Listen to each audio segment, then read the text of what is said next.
Hello and welcome to FF News' Fintech Spotlight. Now today we're going to be looking at PPRO, and also joining me is Laura Rofe from PPRO itself. Laura, how are you? I'm great, thank you. Really excited to be here. Thank you so much for joining us. I'm really excited to look at some of the insights you can provide about merchants and payment acquirers and PSPs and this whole new ecosystem that's really changing in such an incredible industry. So to kick things off, with the rise of cross-border e-commerce, what are some of the challenges or maybe even opportunities that arise for businesses that are trying to operate even just within Europe? Yeah, I think the opportunities and some of the key ones that are really important to highlight is that cross-border e-commerce allows merchants to be able to expand markets, tap into new customers, and really help grow their businesses significantly. When it comes to some of the challenges, I think at the end of the day there's a lot out there. It's regulatory, you've got to have legal requirements, you're looking at operational considerations as well. And that's really where PPRO can come in and help with these sorts of solutions. At the end of the day, we offer a local payment method infrastructure that can provide a seamless experience and access to hundreds of local payment methods.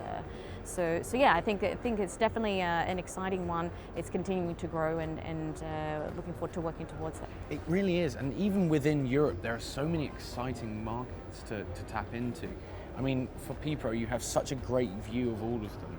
What are some of the most interesting markets within Europe when it comes to e-commerce and the merchants and their opportunities?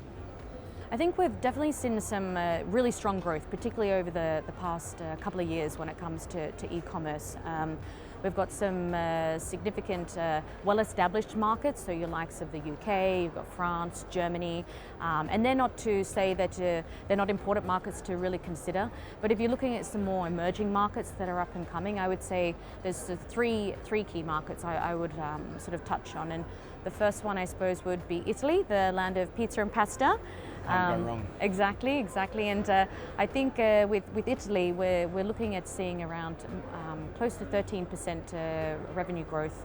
Oh wow! Over an annual period, which is quite significant given the current economic climate.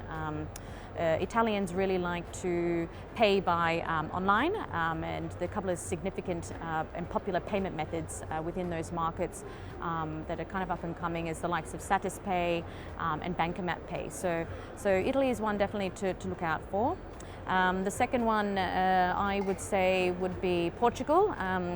So food analogy, maybe a Portuguese tart we've got for this one, yes. But Portugal as well. So they're also very key and driving towards e-commerce and online payments. They're still quite predominant when it comes to cards, credit cards, debit card payment, and actually they're still quite cash heavy considering a lot of other European countries. So around 11% are still paying cash. But that's not to say that the e-commerce market is not one to look at. And then I think the third and final one I would say would be the likes of Poland. Oh, wow. Not one that everybody sort of has front of mind, but you've got, I think it's around 45% of customers use online transfer payment methods, and Blick is one of the standout in the market. So I suppose to kind of summarize, definitely have a look at your UKs, your France, your Germanys, but for sort of upcoming, emerging markets, take a look at, Italy, Poland, and Portugal. I mean, it's absolutely incredible to think that within that spectrum of countries, you see such a range of payment methods and appetites for ways to pay. So often when merchants think that they're going to expand globally, they often think, oh, one size fits all, but actually, why is it important for merchants to think local when it comes to going global? Yeah, great question. This is PPRO's bread and butter. We've been around for years, focusing on digital payment methods and providing an infrastructure to help our customers and their merchants get to be able to provide these payment methods locally. And what this also helps do is build up that trust between your merchant and be able to offer your products and solutions. Yeah, it's amazing how far trust can go by just offering that payment experience that you're used to, especially when you're on the internet and you're buying over e-commerce. You feel, is this actually a trusted buyer? And when you see your trusted payment provider then immediately feel a lot safer. So it's amazing that PPRO can offer that for merchants around the world. Now, we're here at Money 2020, and I think it's really important to highlight the fact that we started to see a lot more diversity, inclusion in the industry, as well as here at the event.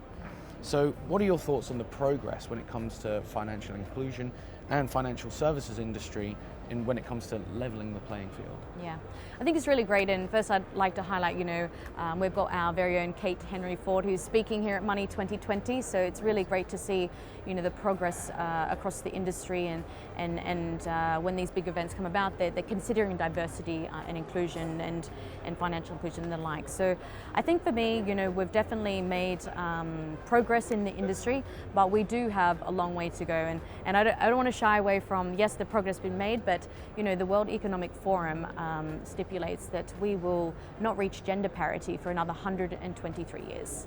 So that's not even in our lifetime, right? So it's quite significant. Only 2% of women are CEOs of Fintech companies, and there's only 1 in 10 women at senior levels within organizations. So that's something that we really need to think about, and I think it's also about educating people and what we can do to really work towards together to have a more inclusivity and the like. Definitely. I mean, it's only recently that the amount of female CEOs overtook the amount of CEOs named John. So it's brilliant to see that it's moving in the right direction, but also scary to see that it's going to take that long to get there.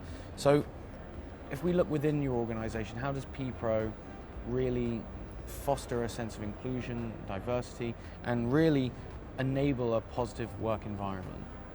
Yeah, I think firstly I wanted to sort of touch on the fact that it's not without its challenges for particularly startups and growing businesses to dedicate resource and time and money to fostering inclusive cultures and focusing on diversity and equity and inclusion.